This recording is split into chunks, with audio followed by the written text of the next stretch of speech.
შემეცნებით საგანმანათლებლო პროექტი რადიო კინო სადდება სტუდია კოცის ბაზაზე. პროექტის ხელმძღვანელი კობა ცხაკაია. პროექტის რედაქტორი ნინო ჩხიკვიშვილი. თბილისი 2025 წელი.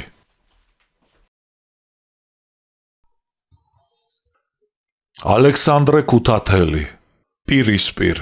რომანი 2 ტომად და 4 წიგნად. წიგნი მეოთხე. ნაწილი პირველი. ზადება. ჩვენი მშიერი დედების, ცოლებისა და ბავშვების კვნესა და გოდება გვაიძულებს ჩვენ, გაჭირვებითა და შიმშილით წამებულთ, ფიზიკური ძალის უქონლობის გამო მივატოვოთ სამუშაო. საგაფიცვო კომიტეტის მოწოდება. 1919 წლის 2 მაისს არსენალის წინ მატარებლის გრძელი შემადგენლობა გაჩერდა. შიგ არსენალის ყაზარმებში დაბანაკებული ინგლისისა და ინდოეთის ნაწილების ჯარისკაცები მოთავსდნენ. ინგლისის სარდლობა თავის ჯარებს ბაქოში ბოლშევიკების მოსალოდნელი აჯანყების წინააღმდეგ მუსავატელების დასახმარებლად გზავნიდა. მატარებელში ჯარის დაბარგებამ დიდხანს გასტანა. ხალხი მახლობელი სახლებიდან გამოფენილიყო და ინგლისელ და ინდოელ ჯარისკაცებს გასცქეროდა. ყველაზე წინ ბავშვები და გოგო ბიჭები იდგნენ. ბავშვები ვაგონის ბაქანზე ადიოდნენ და ინგლისელი სერჟანტების შემოწყნომის შემდეგ კიბეზე ჩარბოდნენ. ტყავის ქურთუკში გამოწყობილი და მაზუთში ამოთხრილი ერთი გამხდარი და შავტუხა ყანჩა ბიჭი, რკინიგზელი ოსტატი, ყუთში ჩაწყობილი ხელსაწყოებით ვაგონების ქვეშ იხედებოდა. ბორბლებსა და ღერწს ინჯავდა და ჩაქუჩს სცემდა. მერმე ვაგონის სახურავზე ავიდა და როცა მატარებელი ნავთლუღისაკენ დაიძრა და აღმართზე სემაფორთან სვლაშიანელა, იმ ოსტატმა სახურავიდან ვაგონის სარკმელში პროკლამაციები ჩახყარა. ეს ისე სწრაფად და მოხერხებულად გააკეთა, რომ სანამ ინგლისელი სერჟანტები შეამჩნევდნენ და შეიტყობდნენ, თუ რას გლეჯდნენ ხელიდან ერთმანეთს და რას კითხულობდნენ ასე გულდაგულ მათი ჯარისკაცები, ის რკინიგზელი ოსტატი მატარებლიდან ჩამოხდა, მთას მიაშურა და კუკიის სასაფლაოზე ამოჰყო თავი. ინგლისელი ჯარისკაცებისათვის დაწერილი პროკლამაცია ვაგონში იმავე ჭაბუკმა ჩახყარა, რომელმაც ბოლშევიკების თბილისის კომიტეტის განკარგულების თანახმად ააწყო და დაბეჭდა იგი.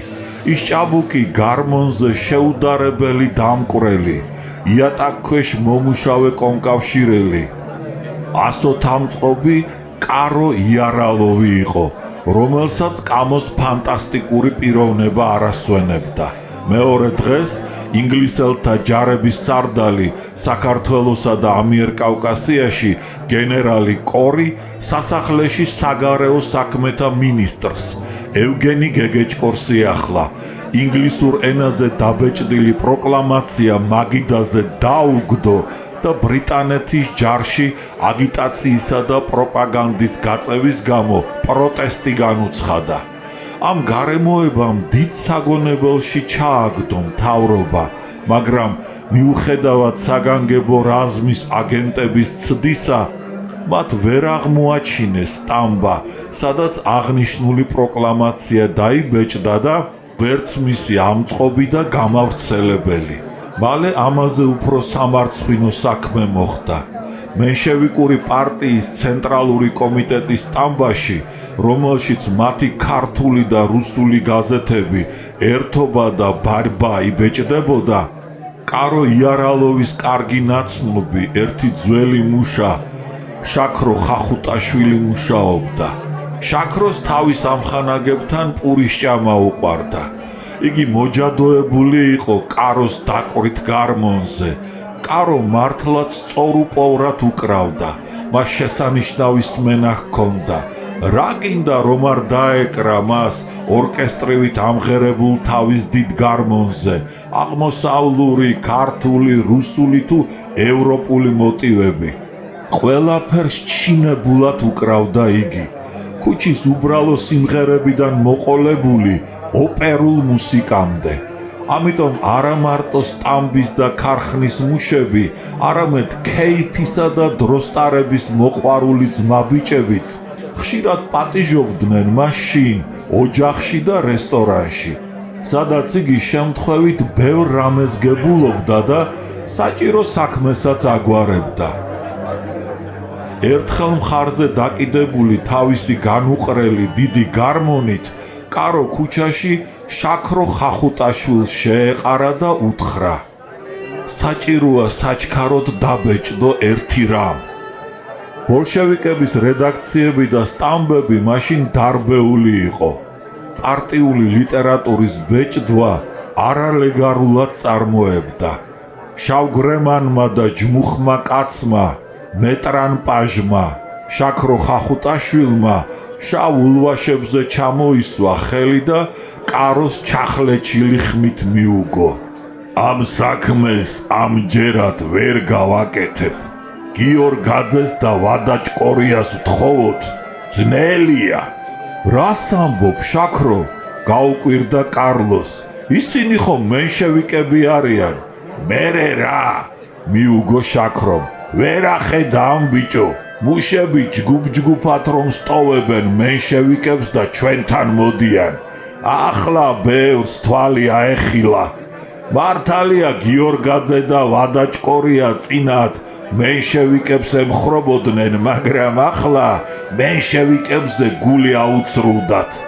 მათი სოციალისტობა არა სჯერათ და სულ იმათ ლანძღვაგინებაში არიან. მე მათ ვენდობი. კაროს ჭკუაში დაუჯდა შაქროს ნათქვამი და გიორგაძესთან და ვადაჭკორიასთან შეხვედრა მოინდობა. შაქროჯან, მოდი ერთი პატარა ქეიფი მოუწყვე მათ შენს ბინაზე. უთხარი მეგარმონე იქნება თქო, ფულს მე ვიშოვი, მოდის? მოდის. შაქროს მიერ ნაძალადევში მოწყობილ ვახშამს 12-მდე მუშა დაესწრო, მათ შორის გიორგაძე და ვადაჭკორიაც. მუშებს ეგონათ კაროს გარმონის წყალობით გამხიარულდებოდნენ და გულის დარდს განიქარვებდნენ, მაგრამ ქეიფი როგორღაც არ გამოდიოდა. შაქრო მიმდინარე პოლიტიკურ ამბებზე, მუშების აუტანელ მდგომარეობაზე და მათ ჭირვარამზე ჩამოაგდო სიტყვა. ერთნი მენშევიკებს უჭერდნენ მხარს, მეორენი კი ბოლშევიკებს. უკანასკნელნი უმრავლესობას შეადგენდნენ. გათავდა ბიჭებო, ამიერიდან აშკარად უნდა განვაცხადოთ, რომ მენშევიკები გვატყუებდნენ და ახლაც გვატყუებენ. აღელვებით დაიწყო გიორგაძემ. ეს მელოტი და ულვაშებ გაპარსული კაცი წინათ მენშევიკებს თანაუგრძნობდა, მაგრამ მათ მიერ მუშების დევნამ და გლეხობის აწიოკებამ თვალი აუხილა. გიორგაძემ მენშევიკებზე გული აიყარა. წინათ იგი მსუქანი კაცი იყო, მერმე დუხჭირი ცხოვრების გამო ქონი შემოდნობოდა და ახლა ნაჯაფ და მჭლე ხარივით კეცკეცად აჯდა ქეჩოზე ტყავი. იგი აღშფოთებით განაგრძობდა. როდესაც გლეხებთან აჯანყება დაიწყო, ჟორდანია და რამიშვილი ჩაგძახოდნენ. საზოგადოების ჩამორჩენილი ნაწილი, ბნელი ძალა, რეაქცია რევოლუციის წინააღმდეგი ლაშქრებსო. გლეხებს სურთ თქვენ მუშებს რევოლუციის მიერ მოპოვებული თავისუფლება წაგართვან და ისევ ძველი წყობილება შემოიღონო.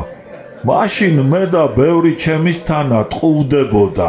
ზოგი გვარდიაში შედიოდა და აჯანყებულ გლეხებს ებრძოდა. მუშები გლეხებს გადაყიდეს. როცა ჩვენ იმ აჯანყებულ გლეხებს ვებრძოდით, თურმე ნუ იტყვით, რევოლუციის საქმეს ჩვენვე מחვილს ვცემდით. რადგან გლეხები ძველი წყობილების შემოღებას კი არა, მემამულეებისაგან მიწების ჩამორთმევას და ღარიბ გლეხებზე უსასყიდლოდ მათ გადაცემას მოითხოვდნენ. მენშევიკებს არ სურთ მიწები მემამულეებს ჩამოართვან და გლეხებს გადასცენ. ისინი არ ზრუნავენ მუშებისა და ღარიბი გლეხების აუტანელი მდგომარეობის გასაუმჯობესებლად.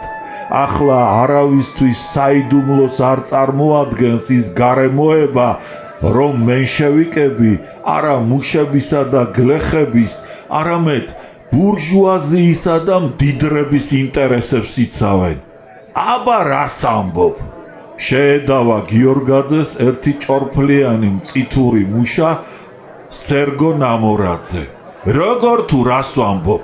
გაბრაზდა გიორგაძე. ერთი შეგხედე რა დღეში ვართ მუშები, ლამის შიმშილით სული ამოგძრეს. ლადო გიორგაძეს ქერა მაღალი და გამხდარი კაცი პართენ ვადაჭკორია მიეშველა. გამხდარ პატარა და ცისფერთვალებიან კაცს მარჯვნისაკენ მოგრეხილი ცხვირის მილი დახშოდა და სუნთქვა უჭირდა. ამიტომ პირი მუდამ ღია ჰქონდა, რაც მაინც და მაინც ბრძნულ გამომეტყველებას არ ანიჭებდა მის გრძელ სახეს. მუშები ჯოჯოხეთურ პირობებში ჩავცვივდით, ამბობდა ვადაჭკორია. არსებობს თუ არა რაიმე ორგანო მუშების ინტერესების დასაცავად?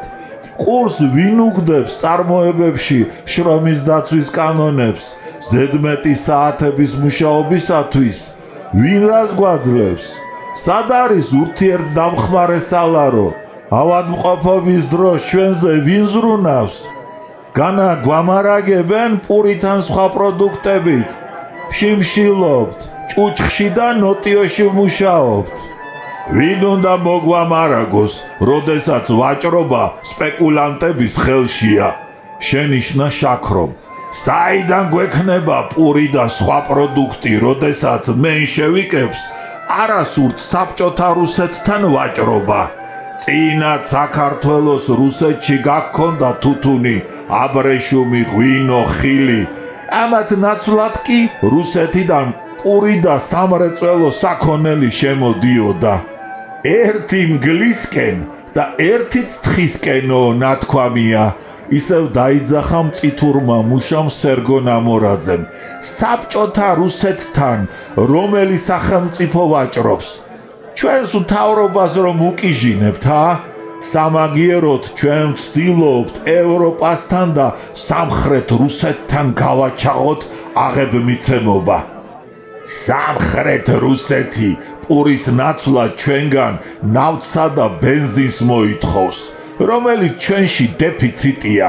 შენიშნა შაქრომ. ევროპას კი საქართველოში მხოლოდ ძველი და უვარგისი საქონელი შემოაქვს. უმთავრესად ფუფუნების საგნები, სურნელოვანი წყლები, მაქმანები, ლენტები, ხილები, ათასგვარი ნაყარი წვრილმანი. რა თავში ვიხალო ყოველივე ესა? ჩვენ არაფერი არ გაგვაჩნია ამჟამად ევროპას რომ მივაწოდოთ და ნაცვლად ამისა იქიდან ფასოვანი რამ რომ მივიღოთ. როგორ თუ არ გაგვაჩნია, მარტო ჭიათურა რა დღის? განა ჭიათურის შავი ქვა არ შეგვიძლია მივაწოდოთ ევროპას? დაცინვით ჰკითხა ნამორაძემ. არ შეგვიძლია, მოუჭრა შაქრომ. ჭიათურის მაღაროებში შავი ქვის ამოღება და მისი დამუშავება მუშახელის ნაკლებობის გამო საზღაპროდ შემცირდა. მუშებს მრეწველობისაგან უმნიშვნელო ხელფასი მართლაც მარტო შავი ქვა და ნაცარი რჩებოდათ და სამუშაოს თავი გაანებეს. არ წაგიკითხავს გაზეთში, რომ ჭიათურის თითქმის ყველა მაღარო დაიხურა. განა მარტო ჭიათურიდან გარბიან მუშები, საქართველოს ყველა ქარხნიდან. უმუშევართა რიცხვი და სიძვირე საშინლად იზრდება მაშ. ჩვენ სულ მალე იძულებული გავხდებით თავი დავანებოთ სამუშაოსა. ოთახში სიჩუმე ჩამოვარდა. მუშებმა თავი ჩაჰკიდეს და წარე ფიქრებს მიეცნენ. რა გვეშველება? სასოწარკვეთილი ხმით დაიძახა და დაარღვია სიჩუმე ერთმა ჩია გამხდარმა მუშამ, ბეჭდავმა ერმილე ჭელიძემ. ხელ ხელფასი ამ გაუგონარ სიძვირის დროს ერთ კვირასაც არ ამყოფნის. ცოლ-შვილი უთუოდ შიმშილით დამეხოცება. სოფელში წავიდოდი, თუმცა იქაც რამაბადია, ან რამებადა. ეხლა ვერც ქალაქი და ვერც სოფელი გვიშველის. ყველგან გაჭირვება, ყველას უჭირს.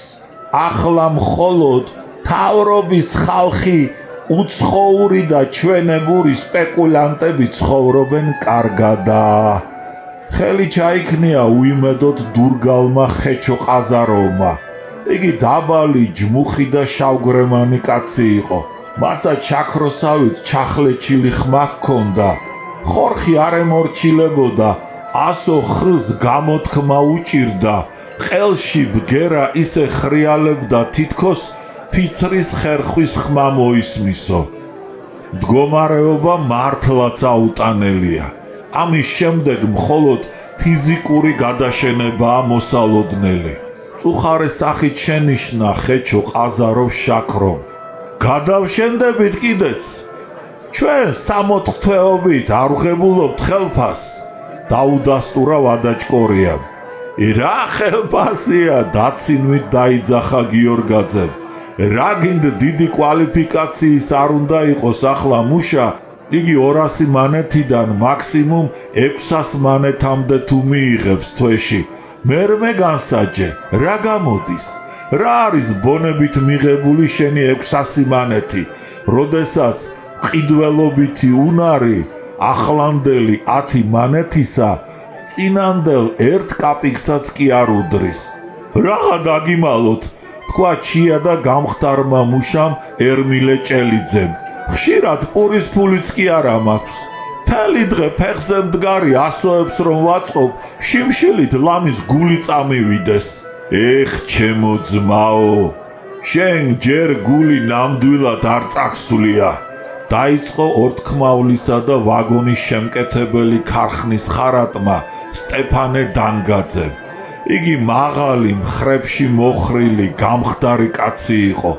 ჭაღარა შერეული შავი ულვაშები და უჩვეულოდ გრძელი ხელები ჰქონდა, რომლებიც დაზგაზე მუშაობის და რკინასთან შეჭიდების გამო დაკოჟრებოდნენ. სახეზე ღრმა ნაოჭები ჩაშავებოდა, თითქოს შიგ რკინის მტვერი ჩაჯდომიაო. დაგნაძემ ბოხი ხმით განაგრძო. გუშინ ჩვენს ქარხანაში ერთ ამხანაკს გული შეუწუხდა და დაზგასთან ჩაიკეცა. მივარდით, ოთახში შევიტანეთ, ტახტზე დავაწვინეთ და ქაფური შევაშხაპუნეთ. გონს რომ მოვიდა, უღონოთ მითხრა, მეოთხე დღეა რაც არაფერი მიჭამიაო. ასეთი შემთხვევა ერთი როდია. სტეფანე დაგნაძეს მისი ცოლის ძმა ზეინკალი დეპოს მუშა დიმიტრი ჩაპლიგინი გამოეხმაურა. იგი 50 წლის კაცი იქნებოდა, მაგრამ წაბლისფერ წვერ ულვაში ჯერ ერთი თეთრიც არ ერია. ყრიმალის ძვალი ამოზიდული და მოკლე გაბუშტული ცხვირი ჰქონდა. ბუხრის ქუდი ეხურა, კავკასიური ჩექმები ეცვა და კაზაკსა გავდა. ჩაპლიგინმა ამხანაგებს საშინელი რამ უამბო. საპნის ქარხნის ეზოში 5 დღე ეყარა ტურმე გარდაცვლილთა გვამები. მერე სახელდახელოდ გატყრილ მიწაში უკუბოდ შიშვლად ჩაყარეს საცოდავები. კარომ გარმონი ერთბაშად დაკეცა და საკრავმა საზარელი ხმა გამოსცა. თითქოს რკინაზე ბურღი მიუშვეს და რკინამ ღრჭიალი გაადინაო. დიმიტრი ჩაპლიგინი მართალს ამბობდა. შიმშილისაგან დაუძლურებულ მუშებს იმჟამად ტიფმა, ხოლერამ და სხვა სენმა დაჰრია ხელი და მუსრსავლებდა. შაქროს და მათ სტუმრებს ჩაპლიგინის სიტყვებმა თავზარი დასცეს და ისევ დადუმდნენ. სასოწარკვეთილებიდან ამხანაგები დანგაძემ გამოიყვანა. შეუძლებელია ამის ატანა. თუ რამე არ ვიღონეთ და ხელი არ გამოვიღეთ, უარესსაც უნდა ველოდოთ. დაიძახა მან. რა ხელი უნდა გამოვიღოთ? დატუქსა დანგაძე სერგო ნამორაძემ. განა მთავრობა არაფიქრობს ჩვენი ასეთი საშინელი ყოფისა და აუტანელი ეკონომიური მდგომარეობის გამოსწორებას. ვაცალოთ მას. როდემდე უნდა ვაცალოთ? მიუგო დანგაძემ. მიუხედავად ჩვენი მრავალჯერ მიმართვისა და თხოვნისა პროფკავშირების საბჭოსაგან და შრომის სამინისტროსაგან დღემდე პასუხიც კი არ მიგვიღია. მეგობრებო, განაგრძო მან, უკეთესი ცხოვრება თავისთავად უბრძოლველად არ მოვა. ჩაპლიგინი, შაქრო და კარო ცეცხლს უნთებდნენ მის სიტყვას. ატყდა ცხარე კამათი. ბოლშევიკებმა და მათმა მომხრეებმა გიორგაძემ და ვადაჭკორიამ სერგო ნამორაძე გააშავეს და გაფიცვა მიზანშეწონილად სცნეს. შაქროსთან სტუმრად მისულმა მუშებმა მეორე დღეს სამუშაოზე გაფიცვის სასარგებლოდ აგიტაცია დაიწყეს. ქალაქში აქა-იქ მანამდეც იფეთქა სტიქიურმა გაფიცვებმა. გიმნაზიისა და სკოლის მასწავლებლები, ქალაქის გამგეობის მოსამსახურენიც კი გაიფიცნენ. ბოლშევიკების საქალაქო კომიტეტი საყოველთაო პოლიტიკური გაფიცვისათვის ემზადებოდა. კარომ წინადადება მისცა გიორგაძეს და ვადაჭკორიას არალეგალური ფურცლები მენშევიკური პარტიის ცენტრალური კომიტეტის სტამბაში დაებეჭდათ. სტამბის გვერდით ბინა დაიქირავა საქართველოს კომკავშირის ორგანიზატორმა, ჭკვიანმა, მამაცმა, ნიჭიერმა ჭაბუკმა ბორის ძნელაძემ და კონსპირაციულად აქცია იგი. ოთახის გასაღები თვითონ ბორის, კაროს, შაქროს და სტამბის დარაჯს გაბოს ჰქონდა. კაროს მიერ მოტანილ მასალას შაქრო მენშევიკების გაზეთ ერთობაზე მუშაობის დროს ფარულად აწყობდა. გიორგაძე და ვადაჭკორია კი ბეჭდავდნენ. პროკლამაციებს ბორის ძნელაძის ოთახში ინახავდნენ. ადრე დილით პროკლამაციები გაბოს ან კაროს რომელიმე ამხანაგს პოლიტიკური ინსტიტუტის სტუდენტის სტეფანე ვართანიანის კონსპირაციულ ბინაში მიჰქონდათ. შაქრო ხახუტაშვილი, გიორგაძე და ვადაჭკორია 6 თვის განმავლობაში ბეჭდავდნენ მენშევიკების ცენტრალური კომიტეტის სტამბაში კაროს მიერ გარმონით მოტანილ არალეგალურ ლიტერატურას. ბოლოს მიაგნეს პროკლამაციების ბეჭდის ადგილს და შინაგან საქმეთა მინისტრი რამიშვილი შეძრწუნდა. მოღალატენი თვით ჩვენს ოჯახში მოკალათებულანო, გიორგაძე და ვადაჭკორია სტამბიდან დაითხოვეს და თბილისიდან გადაასახლეს. ამის შემდეგ კარომ მენშევიკების სტამბას თავი გაანება. ახალი სტამბის ძებნა დაიწყო და მალე მიაგნო კიდეც. ახლა იგი თავისი გარმონით კალოუბნის ქუჩაზე ფედერალისტების სტამბას მიადგა. ამ სტამბის მუშის ხომერიკის საშუალებით იგი დაუახლოვდა ბეჭდავ ვასო მარუაშვილს, სტამბის გამგეს თედო მერკვილაძეს და შავ მუშას ანტონ ხარებოვს. პროკლამაციებს აწყობდა თვით კარო თავის ბინაზე დიდუბეში. აქედან მუშა ხარებოვს ანაწყობის სტამბაში მიქონდა და იქ ვასო მარუაშვილი ბეჭდავდა. ამ სტამბაში ბოლშევიკების ერთი ვრცელი პროკლამაციის დაბეჭდვის შემდეგ რამიშვილმა ბრალი დასდო ფედერალისტებს არალეგალური ლიტერატურის ბეჭდვაში. დამნაშავეებს მიაკლიეს და პროკლამაციის ამწყობი მუშები სტამბიდან დაითხოვეს. მენშევიკებმა მკაცრი ზომები მიიღეს. სტამბებში კონტროლი დააწესეს და არალეგალური ლიტერატურის ბეჭდვა გაძნელდა. მერმე არალეგალური ლიტერატურის ბეჭდვა მოხერხდა ქაშვეთის ეკლესიის ეზოში მოთავსებულ ეროვნულ დემოკრატების სტამბა მამულში, ჩერქეზიშვილის ქუჩაზე და სხვაგანაც. კარო იარალოვი ახერხებდა არალეგალური ლიტერატურის ბეჭდვას ყველგან, სადაც კი ხელი მიუწვდებოდა და სანდო ამხანაგებს მიაგნებდა. ასე მაგალითად, ბოლშევიკების საოლქო კომიტეტის გადაწყვეტილებით უნდა გამოსულიყო არალეგალური ჟურნალი. ეს საქმე ვანო მახათაძემ და ბორის ძნელაძემ კაროს მიანდეს. ამ მიზნით კარომ დაიხმარა ასოთამწყობი რომან კრინიცკი და ვანო გოზალიშვილი.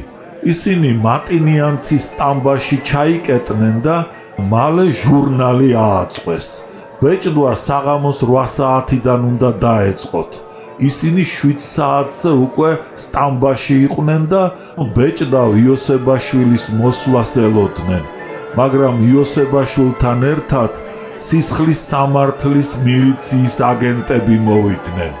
პირველად კარომ, რომან კრინიცკიმ და ვანო გოზალაშვილმა იფიქრეს, რომ ისინი გაცემული იყვნენ იოსებაშვილის მიერ, მაგრამ სულ სხვა რამ გაირკვა.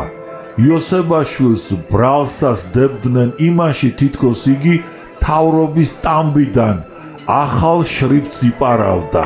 ბოლშევიკური ჟურნალი იმ ნაქურდალი შრიფტით იყო აწყობილი კაროს, რომანის და ვანოს მიერ. სამაგიეროდ სისხლის სამართლის მილიციის აგენტები არ დაინტერესებულან თუ რა იყო აწყობილი იმ ახალი ნაქურდალი შრიფტით. შრიფტი დაშალეს და კონფისკაცია უყვეს. ამ გარემოებამ ხელი შეუშალა ბოლშევიკური ჟურნალის გამოცემას.